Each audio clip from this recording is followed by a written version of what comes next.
कहानी के शुरू में हम एक लड़के को देखते हैं जो अपने भाई को ढूंढ रहा था। वो उसे ढूंढता हुआ एक पार्टी में आ जाता है जहाँ पर सभी लोग बहुत ज्यादा मजे कर रहे थे। वहीं पर कोई उसे बताता है कि उसका भाई ऊपर वाले कमरे में है। जब वो लड़का ऊपर कमरे में जाता है तो देखता है उसका भाई बुरी हालत में था और वो उनके डैड के बारे में अजीबोगरीब बातें कर रहा था। यह सुन वो लड़का डर जाता है क्योंकि उनके डैड को तो मरे हुए बहुत साल हो गए थे। वे अब अपने भाई को नीचे ले आता है। तभी उस लड़के का भाई उस पर हमला कर देता है और फिर बाद में उसने अपनी जान ले ली थी। ये देखकर पार्टी में लोग बहुत ज्यादा डर गए थे। अब आगे हमें कहानी में 17 साल की लड़की मिया दिखाई जाती है जो अपनी मॉम की मौत के बाद अपने रिश्तेदारों के साथ थी। वहीं पर मिया के डैड भी थे। उन्हें देखकर ऐसा लग रहा था कि मिया के रिलेशन उसके डैड के साथ बिल्कुल भी अच्छे नहीं है। तभी उसे उसकी दोस्त जेट के भाई की कॉल आती है जो फुटपाथ पर बैठा हुआ अपनी बहन जेट का इंतजार कर रहा था, मगर वो उसे लेने नहीं आई थी। इसलिए उसने मिया को कॉल की कि उसकी बहन उसे लेने आना भूल गई है, तो इसलिए वो उसे घर छोड़ दे। मिया अब अपनी गाड़ी लेकर उधर पहुंच गई थी। वो जेट के भाई जिसका नाम राइली होता है उसे ले लेती है और जाते हुए वे खूब मजे में गाड़ी चलाती है।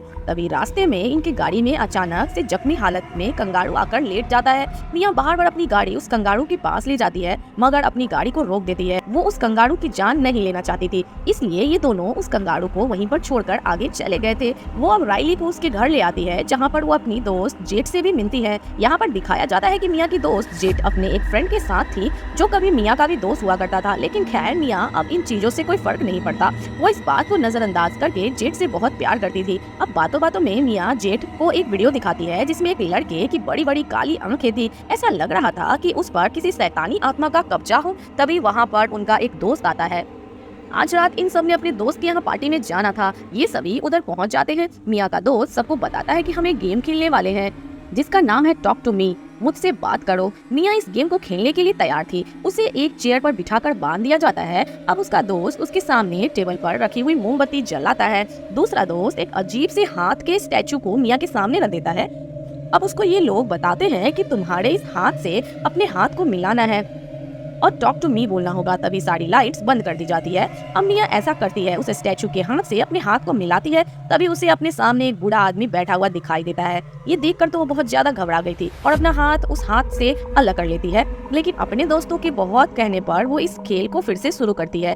दोबारा से उस हाथ से अपने हाथ को मिलाती है और कहती है आई लेट यू इन, कि मैं आपको अंदर जाने देती हूँ। मतलब कि इस खेल में कोई भी अगर बुरी ताकत थी तो मिया उसे अपने अंदर आने की इजाजत दे रही थी। वे अब अपने सामने जेट के भाई राइली को देखती है और कहती है कि वे तुम्हारे पीछे खड़ा है, वो तुम्हें पसंद करता है। ये बात सुनकर राइली को घबराहट होने लगी थी क्योंकि वो तो अपने दोस्तों के बीच में बैठा था। वो सोचता है आखिर उसके पीछे कौन हो सकता है। मिया की आंखें काली पड़ चुकी थी। वे राइली से कहती है कि यहाँ से भाग जाओ। तभी 90 सेकंड का वक्त पूरा हो गया था। मिया के दोस्त उसके हाथ को उस अजीब हाथ से अलग कर देते हैं, मोमबत्ती को भी बुझा देते हैं। मिया अपने होश में आ गई थी। मिया के साथ आखिर हुआ क्या था ये तो हमें कहानी में आगे जाकर पता चलेगा। रात को राइली मिया की बातें सोच सोच कर सो नहीं पा रहा था। उसे अकेले कमरे में बहुत ज्यादा डर लग रहा होता है, इसलिए वे अपनी बहन जेट के कमरे में जाता है, मगर वो भी उसे अपने साथ सुलाने से मना कर देती है। तभी वो लाउंज में जाकर मिया के पास जाकर लेट जाता है जो आज रात उनके घर पर ही रुकी थी। मिया राइली को अपने सपने के बारे में बताती है जो हमेशा उसे आया करता था। वो बताती है कि मैं अपने सपने में देखती हूँ कि मैं एक शीशे के आगे खड़ी हूँ,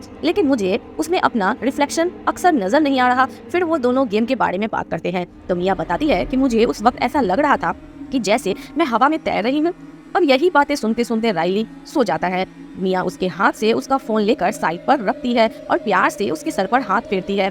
जब वो ऐसा कर रही थी तो हम उसके हाथ को देखते हैं जो अजीब किसी शैतान काली ताकत का लग रहा था। मिया के अंदर वो शैतान अब भी था जो गेम के दौरान उसके अंदर आया था। मिया उस गेम को खेलने के बाद पजेस्ट हो चुकी थी। रात को सभी दोस्त जेट के घर पर जमा थे। जेट की मॉम अपने बच्चों को कहती है देखो सायन, नशीन जैसी चीजों से दूर रहना।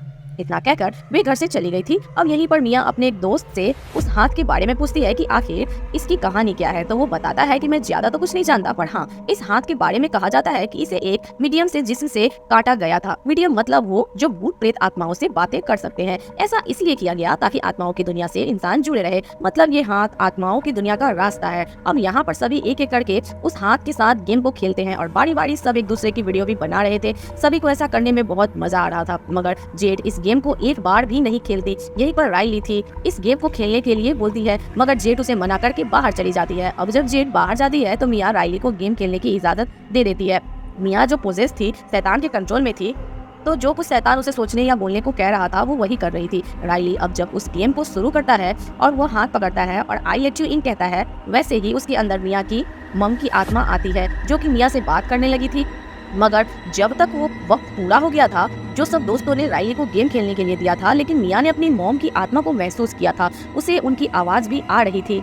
पर तभी उन आत्माओं की दुनिया से राइली को पसंद करने वाला शैतान उसके अंदर आ जाता है। मतलब कि जो कहानी के शुरू में मिया ने राइली को बताया था कि वो तुम्हारे पीछे खड़ा है, अब वो शैतानी राइली के अंदर था।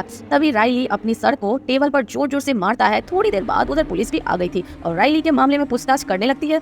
उसकी बहुत बुरी हालत थी, इसलिए उसे हॉस्पिटल ले जाया जाता है। इन सब के बाद मिया अब जब रात को घर पहुंचती है तो उसके डैड उससे बात करने की कोशिश करते हैं, मगर वो अपने कमरे में चली गई थी और अपने डैड से कोई बात नहीं करती। फिर कुछ देर के बाद वो हॉस्पिटल में जाती है जहाँ पर राइली दाखिल था। अब वो जानती थी कि हॉस्पिटल जाकर उसे राइली के घर वालों का सामना करना था। तभी ऐसा ही जैसा कि उसने सोचा था, जेट उस पर बहुत गुस्सा करती है। कहती है कि तुम्हारी हिम्मत कैसे हुई, तुम्हारी वजह से मेरा भाई आज इस हालात में है। ये सुनकर मिया बहुत दुखी हो गई थी और जेट के दोस्त के साथ अपने घर आ जाती है। लेकिन आज रात वो अपने घर अकेले नहीं रुकना चाहती थी, इसलिए जेट के दोस्त को अपने घर पर रुकने को कहती है। वो इन सब चीजों से बहुत ज्यादा तंग आ चुकी थी। मिया अपने घर आकर बेड पर लेट जाती है और अपनी मॉम की वीडियोस देख रही थी। तभी उसकी आंख लग जाती है। उसे अपने सपने में अपनी मॉम नजर आती है जिस वक्त उनकी मौत हुई थी। जैसे ही उसकी आंख खुलती है वो देखती है कि उसके हाथ की नाखून उखड़े हुए हैं और उनमें से खून निकल रहा है। ये देखकर वो बहुत ज्यादा डर जाती है, मगर ये भी उसका सपना ही था। उसे तभी ये एहसास होता है कि उसके कमरे में जैसे कि कोई और भी है।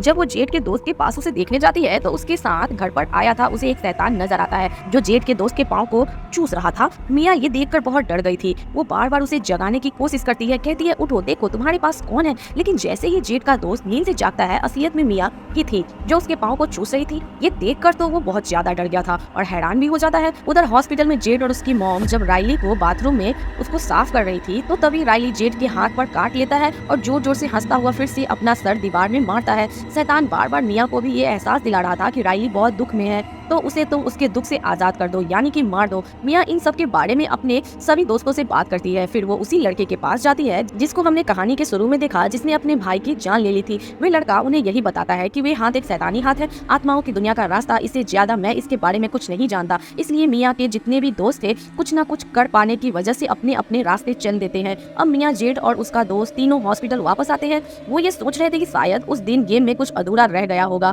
जब राइली वो गेम खेल रहा था तो उसने अपना सर जब टेबल पर मारा तो उसे ऐसा लग रहा था, और जब मोमबत्ती को बुझाना भूल गया तभी वो शैतान असल दुनिया में आ गया और अब राइली के अंदर है। वो अब उस शैतानी हाथ को राइली के हाथ में देते हैं पर कुछ भी नहीं होता। मिया ये सोचती है कि अगर राइली कुछ बोल नहीं रहा है तो क्या पता वो मर गया हो। इसलिए अब वो उस हाथ से अपना हाथ मिलाती है और कहती है, टॉक टू मी राइली, मुझे राइली से बात करनी है। तभी एक छोटी बच्ची उसके सामने आ जाती है जो उसे कह रही थी, आई लेट यू इन। तभी मिया आत्माओं शैतानों की दुनिया से चली गई थी। वो यहाँ पर राइली को देखती है जिसको शैतान ने बुरी तरह से अपने काबू में किया हुआ था। ये देखकर वो बहुत ज्यादा डर गई थी और रोते हुए वापस अपनी दुनिया में आ जाती है। अब वो अपने घर आ गई थी और मिया भी आती है।